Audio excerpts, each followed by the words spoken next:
Audio Jungle.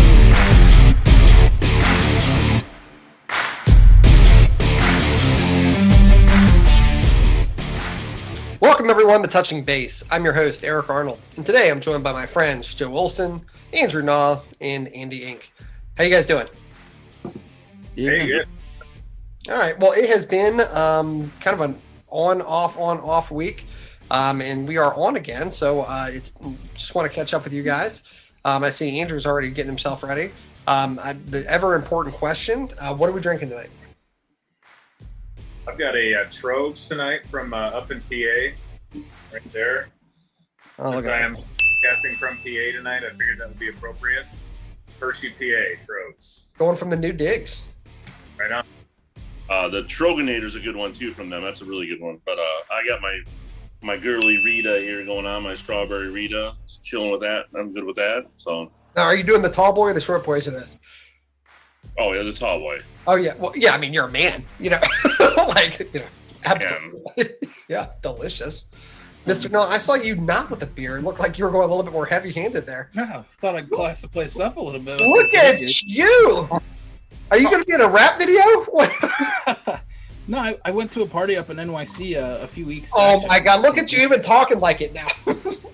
Yeah, and we had some swanky cocktails, and I was gonna get a mixer, and then I was like, okay, some vodka, and I was like, oh, let me get some 7-Up or Sprite or whatever it was, and then I had to be in a picture, and I didn't get any. It was just vodka, so I was like, all right, whatever. So here we are.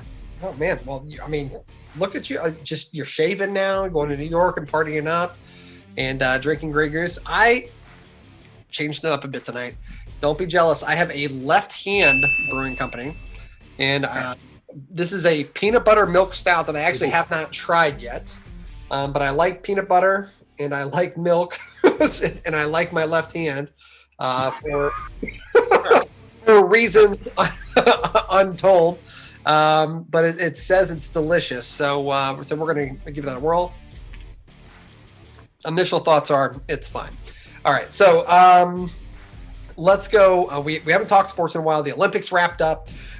So I want to ask you guys, first of all, since we're not really going to talk about it for another, year until the Winter Olympics, I know that the dates are all screwy with it. But the 2020 Olympics came to an end. and I'm asking you guys, what are you going to remember about this Olympics? I guess all right, Joe, go ahead. I was just going to say it was weird.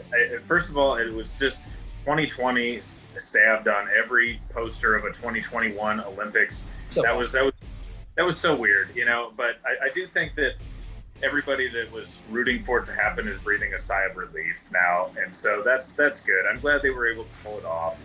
I think that it was kind of largely irrelevant for a lot of people in the U.S. because it was on at such a strange hour that we were all checking the results on our phones, and I'm going to remember that when I was watching the actual coverage, I really, really had a hard time getting into it because I knew the results of everything before I watched it this time.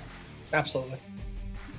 That was my first point I made, is just the timing of it was hard to really kind of, with all technology, it's hard to hide from all of those scores.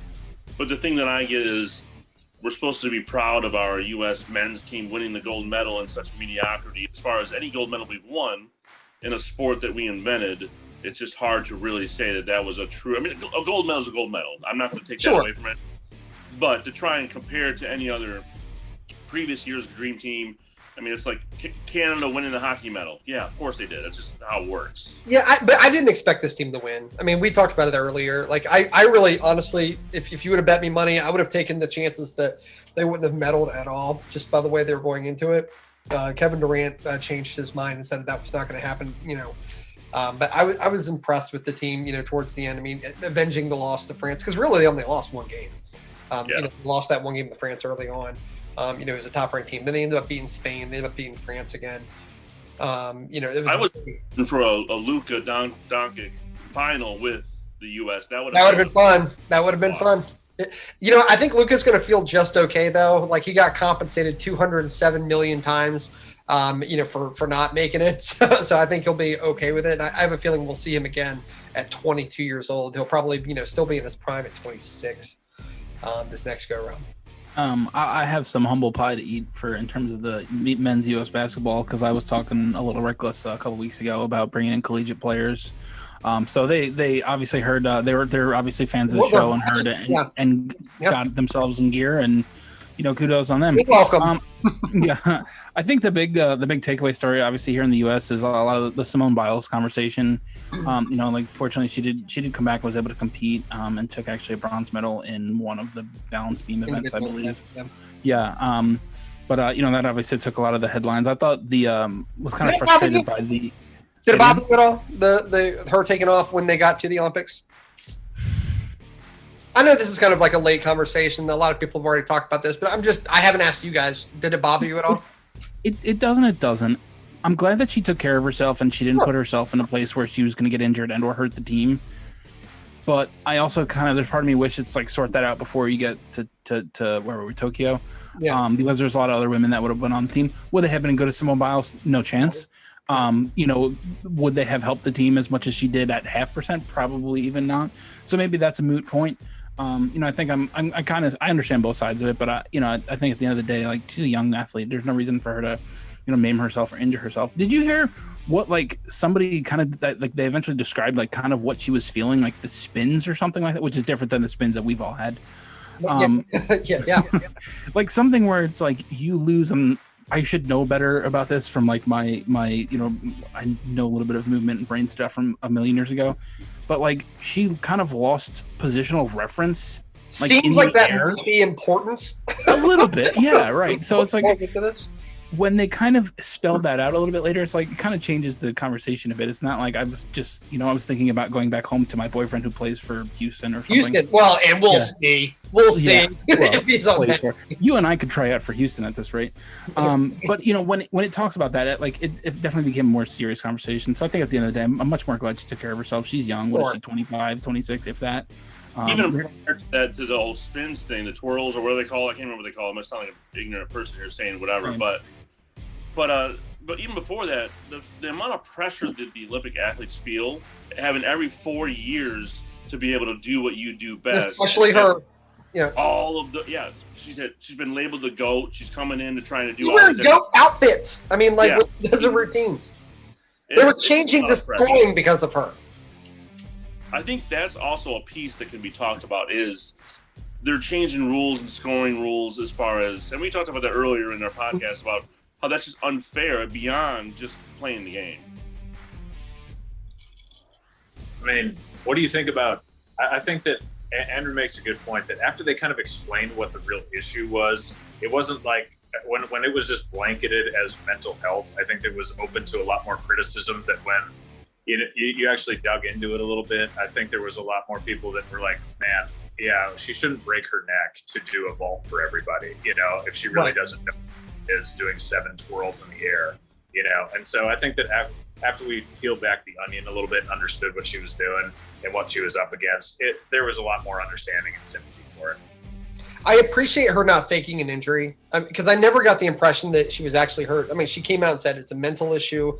It sounds like they're, part of a physical issue, to it. But she could have easily said she broke her leg during warm-ups or something like that, and everyone would have believed it and gone with it.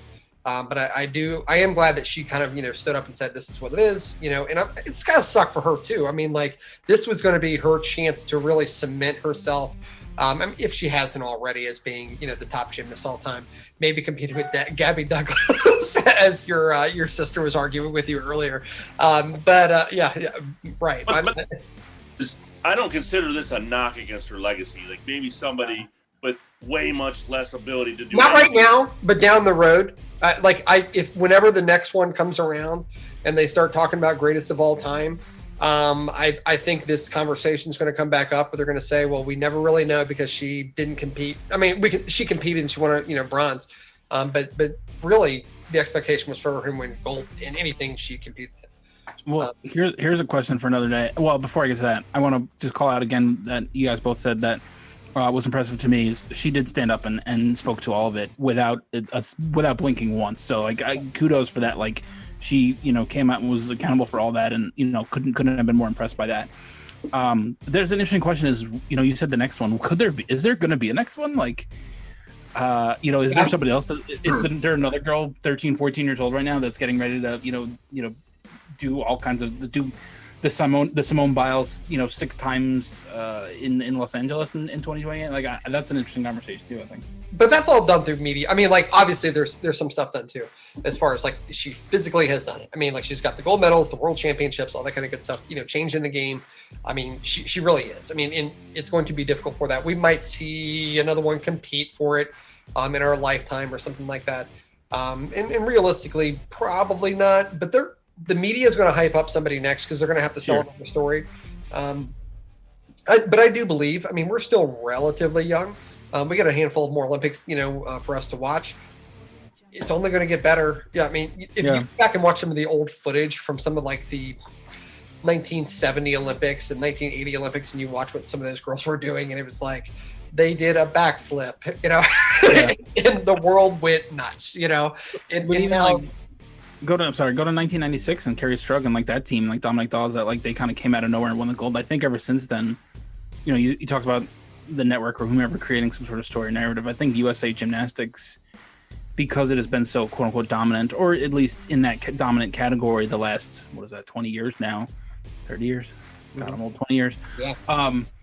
That's really like that interests me kind of out of the gate, because I know this is a place that we're going to be really competitive, like basketball, like women's soccer, like track and field, right? Like we're particularly on the women's side. And basketball, women's gymnastics, maybe some of the swimming. Those are pretty much the big 3 that I watch, and then I dabble in everything else.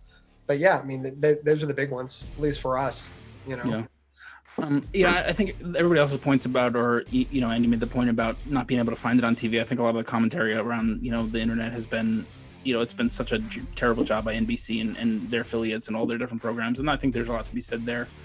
But it's hard when it's on the other side of the world, and it's literally a different day. And there's no fans. I mean, there's something to that too. Yeah. Well, I guess as far as it being on the other side of the world, what I know it was NBC or one of the other channels. They actually would post the live scores while showing old footage, so you would see the result of what you were watching as you were watching. Awful. It's one thing to know the score in advance, but it's a second to broadcast that same score while they're watching that event. That's a whole nother level of just not good. It was awful. I mean, I'll be honest with you. It stunk. I hated every second of it. I really, really hated the fact that I had to buy more, TV packages and stuff like that. Like I told you, I had to buy like the Peacock Premium to watch men's basketball live at 3:00 in the morning. That kind of stuff is frustrating. I mean, it really was just a giant pain. And like you said, if I woke up in the morning and I was doing my morning readings while I was on my, while I was in my office, like it was difficult. Or I'd wake up and I'd check my phone for messages or anything like that, and I would see USA wins, USA loses, or whatever the case may be, and kind of the stuff that I was following. And that took some of it from us. I mean, all the stuff that we talked about before all came together. But I mean, what about Joe, for you, storylines, anything that will stand out, besides maybe like the ratings and besides Simone Biles? How about just the fact that the U.S. women really kind of stamped their dominance over this whole, I mean, if there's one story, I mean, the U.S. overall won the most golds, most medals overall, everything, but the U.S. women had some really, really not only breakout performances, but like Allison Felix wins her 11th medal, so she becomes the most decorated track athlete of all time. Kind of under the radar, by the way. Like people don't realize 11 medals or 11 gold medals. Yeah. It was.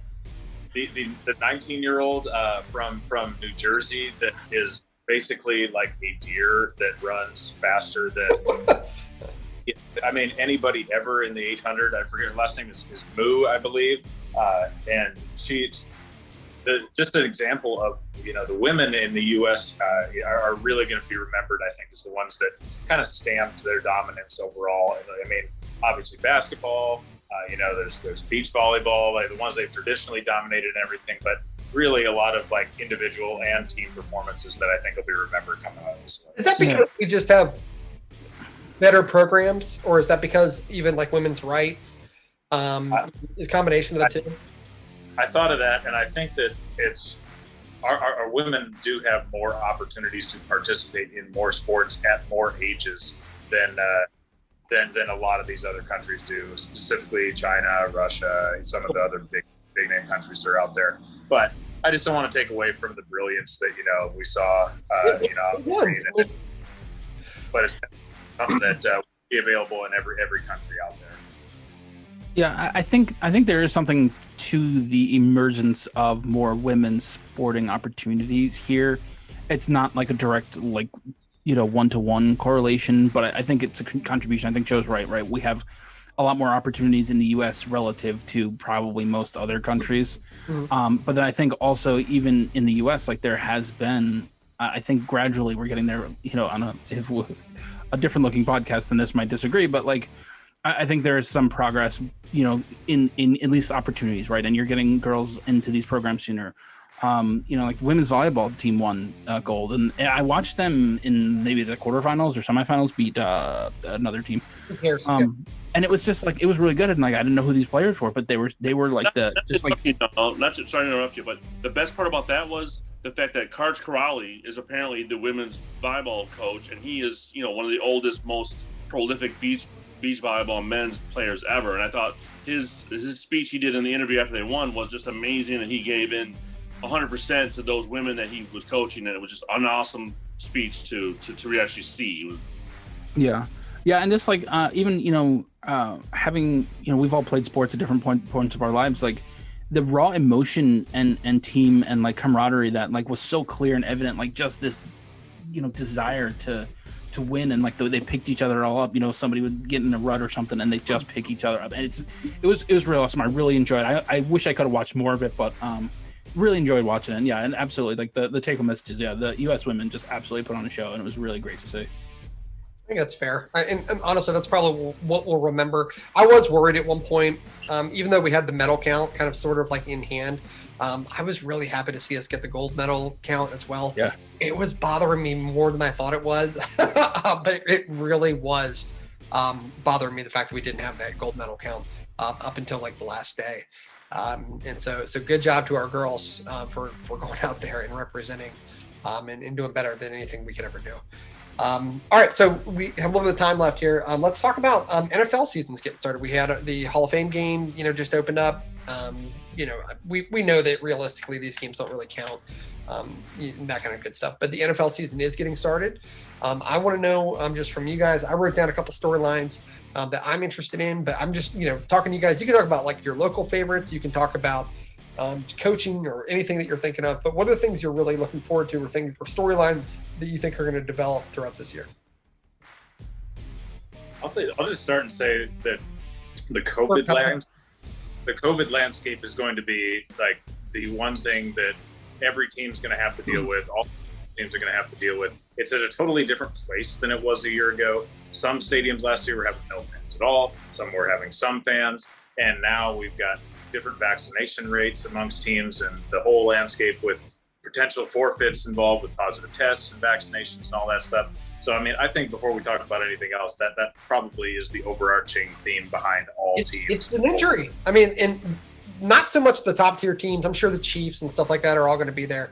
But like when you start getting to those, middle of the pack teams, that are one game out, and all of a sudden a COVID case breaks out or something like that, and they lose a couple of their starters, that's going to be a real game changer. I mean, that's millions and millions of dollars.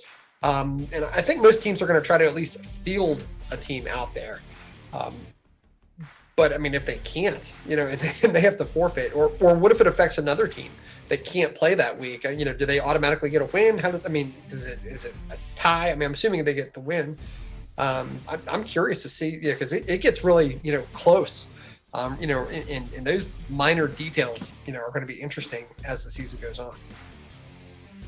Yeah, here's hoping it doesn't have to come to any of those things. But I think certainly like it's going to make it a little enticing, especially you have somebody like Lamar Jackson, who's coming back from his second bout with COVID, which is a whole different conversation. Apparently he's not vaccinated. Yeah, and that's like to Joe's point, like some of the folks that have come out, notable prominent players, Lamar Jackson, Kirk Cousins, that have come out and said that it's a personal choice. I'm doing X, Y, and Z. It is. That's fine. Sure. Yeah, I'm certainly not here to debate that kind of conversation. But there's a lot of variables, a lot more variables, and like you said, it's essentially like a different type of injury and something that teams are going to have to be able to deal with. What affects his contract?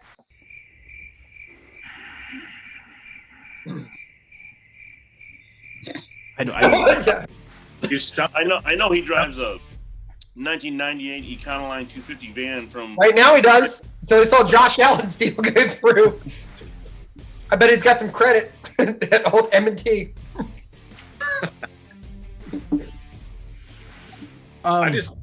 It's a non-zero factor for me. If I'm Eric DaCosta, if I'm the other people, Dick Cass, the people that run the Ravens, it's a non-zero factor for me. Joe, what were you going to say, Ben? I was just going to say that I appreciate as a Vikings fan that he called Kirk Cousins a prominent player alongside Lamar Jackson. I appreciate that.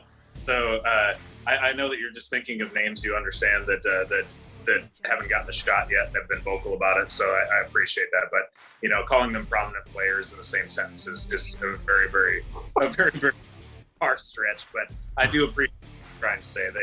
That there's going to be a star athlete out there that says no to the vaccine, that tests positive, that's going to impact the playoff race. And I think that's the message that's going to come down at the end of the season.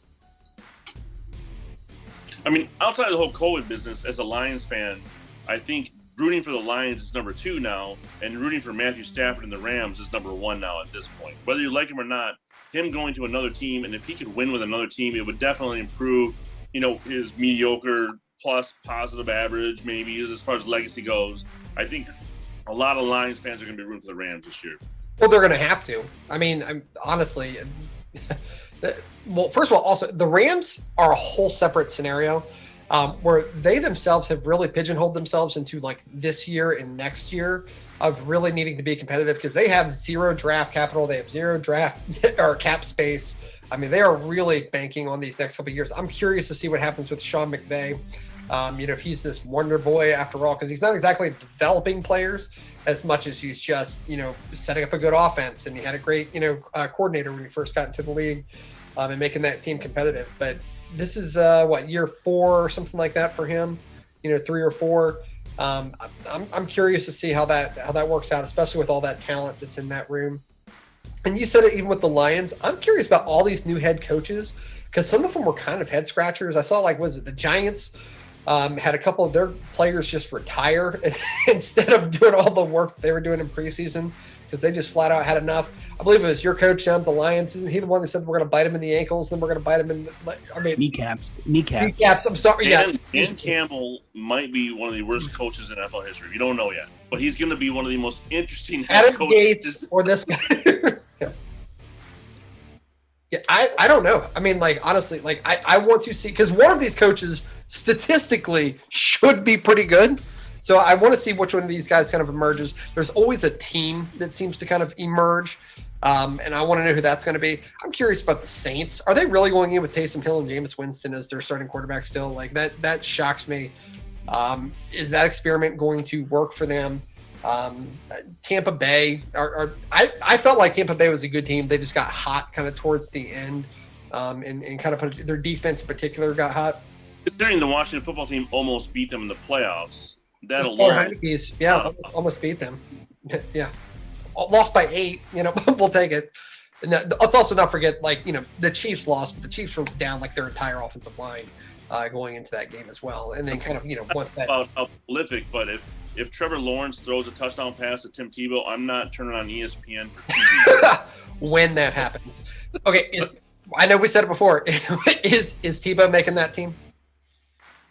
I was reading an article earlier, and people are obsessed saying that, making the team, he's making the Pro Bowl. I was like, no chance he makes that team, Fast forward to 18 years when he's a Hall of Fame tight end. Yeah, we're still doing a podcast. Yeah. If that happens, more power to him. Yeah, I'm rooting for him. And you know what? I'll help every jersey. I will. I'm rooting for him. Has there ever been a more interesting start to the season for Jacksonville than this one, though? My goodness. This is as interesting as it's ever been. The year that they had Natron Means and was it Steve Berline or Mark Brunell when they I think it was Steve Berline. When they got a game away from the Super Bowl, the NFC Championship. Yeah, it was their second year or something like that. So I guess their third year probably was the only other year I could think of. But they had Thunder and Lightning. Was it Keenan McCardell and what the heck was the other wide Rod receiver? Smith. Who was it? No. Jimmy Smith. Jimmy Smith, Smith. there you go. Jimmy Smith. Yeah, like that was probably some fun times. And then when this owner bought the team, who looks like Chef Boyardee or something like that, like I don't know. No, probably not. Yeah, and so I'm going to go ahead and say it. I don't think Urban Meyer is going to be the answer. I really don't. I want to revisit the Tim Tebow on the roster conversation for a moment because I've done some research. Go ahead. I'm going to read to you the tight end position for the Jacksonville Jaguars and tell me if you offered me $1 million to name another player. If you tell me these people are either A on the Jacksonville Jaguars or B, made up names, 4 houses down from you. Okay. Tyler Davis. Tyler Davis is a Jacksonville Jaguar. Okay, Ben Ellefson. I've never heard of Ben Ellefson. Luke Farrell. Chris Manhertz. You're making that up. There's no way. I'll show you the link. Okay, Chris Berman over there. Right, yeah. James O'Shaughnessy, or if you're Key and Peele, O'Shag Hennessy. O'Shag Hennessy. And then Timothy Tebow. Is that really the competition? That is your tight end position for the Jacksonville. Is it me? Like, am I the one who's like no longer like with it, or are they that big or like that bad of a tight end group that I just don't know? Like O'Shag Hennessy, I've heard of him. Yep. That's it. Oh my gosh. He's gonna make this damn roster, isn't he? It's not impossible. It's a lot less impossible than it used to be. Give him a shot. All right. Like the third round of Eric Arnold's fantasy football draft.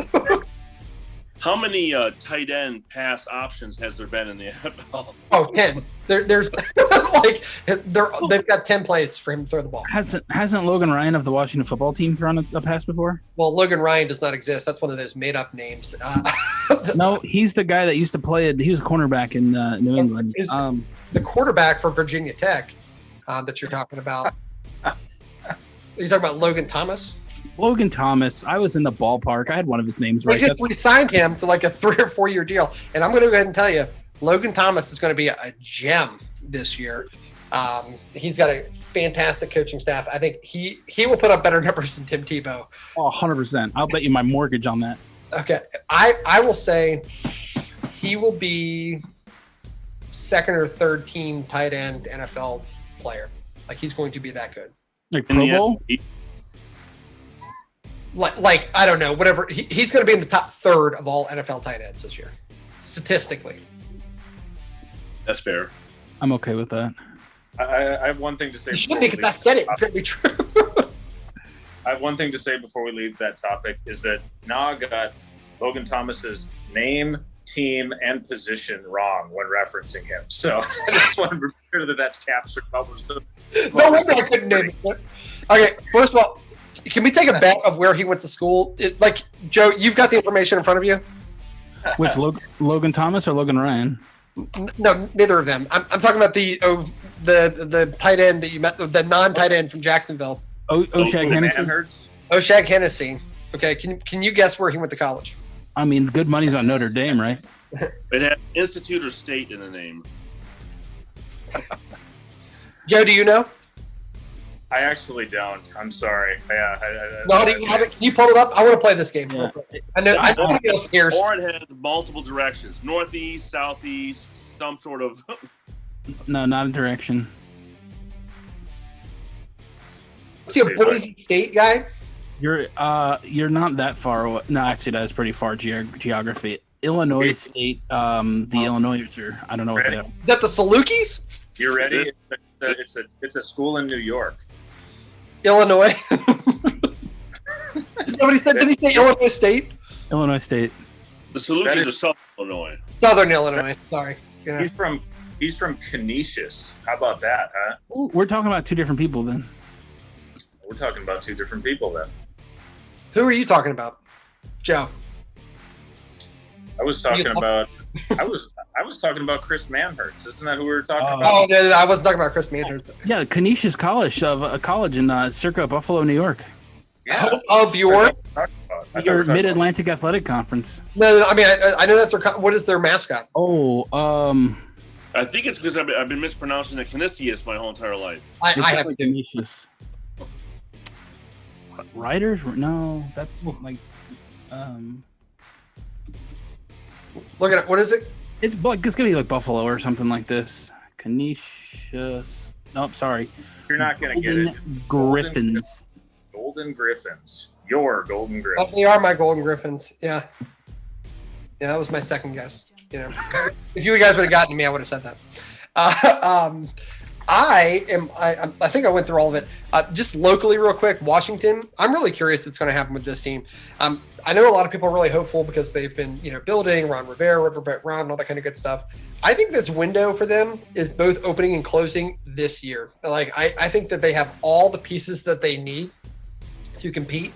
As far as they're going to have a top probably 5 defense, realistically probably somewhere around 3.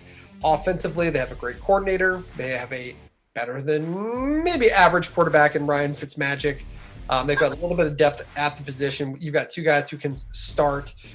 They went out and got some free agents to kind of help them on the offensive front. They've got production out of Logan Thomas at the tight end position. Their offensive line is ranked, I think, in the top 10 in the NFL. I think this team, that Dustin Hopkins can kick, although he missed a couple today, at least in preseason practice or whatever.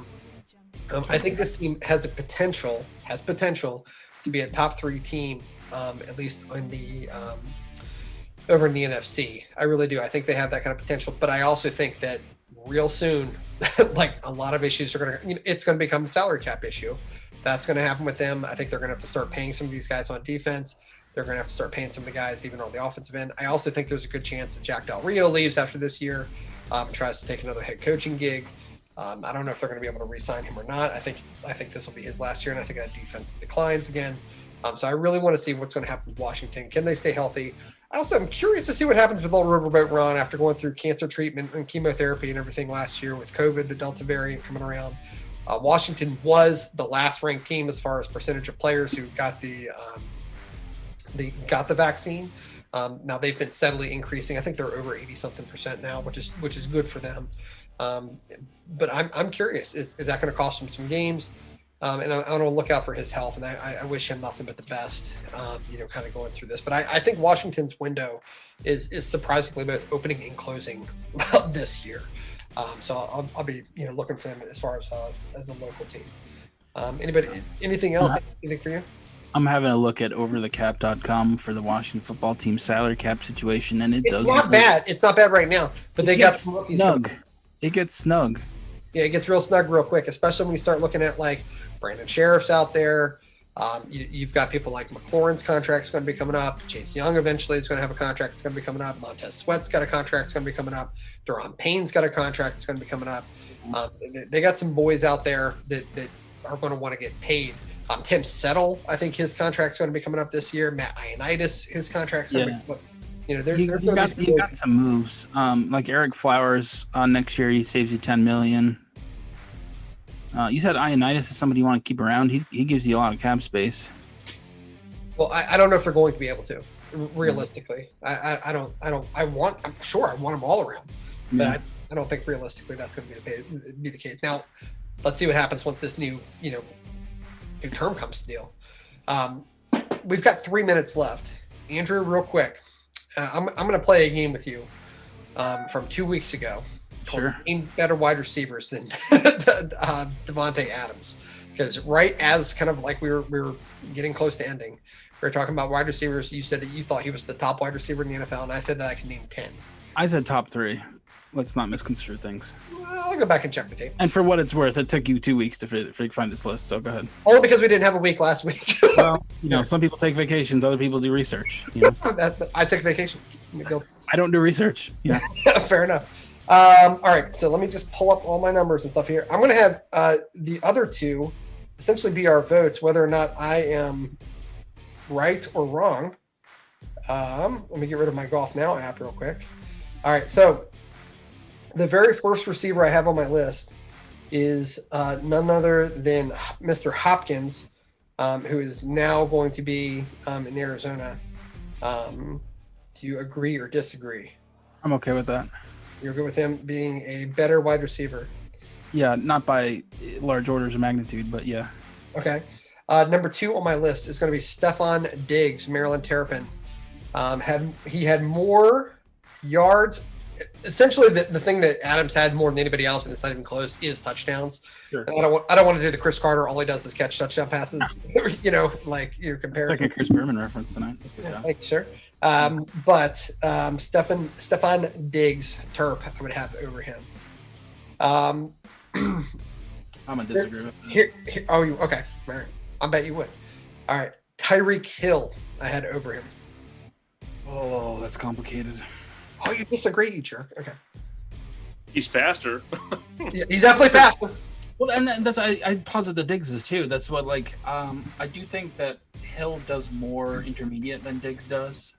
He had less yards. He only had 3 less touch. He had 15 touchdown passes last year. More of a big play threat kind of guy. Although over 40 yards, they both had 5. I mean, it's I guess more similar than I initially took, but maybe he just gets more tug because he plays for Kansas City. But I would argue that Tyreek Hill probably would do just as well, if not better, if he played with Aaron Rodgers. I don't know if you agree with that or not, Mr. Grey Goose. Hill would be better with Rodgers. I think Hill would be better with Rodgers. I like that idea. You're wrong. You're wrong. Joe, what do you think? Boy, that's quite a statement. You're kind of saying that Mahomes isn't giving him as much as Rodgers. Wow, that's quite a statement. I know it is. All right, I'm going to run down because we have less than a minute to go real quick. And just real quick, thumbs up, thumbs down. You can yell at me. I don't care. I have Calvin Ridley on that list. Not yet. Okay. DK Metcalf on that list. Not yet, but very close. DJ Moore on that list. Keenan Allen on that list. AJ Brown on that list. Not yet. And the wide receiver that you guys are going to yell at, Travis Kelce. That's all, folks.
Jungle.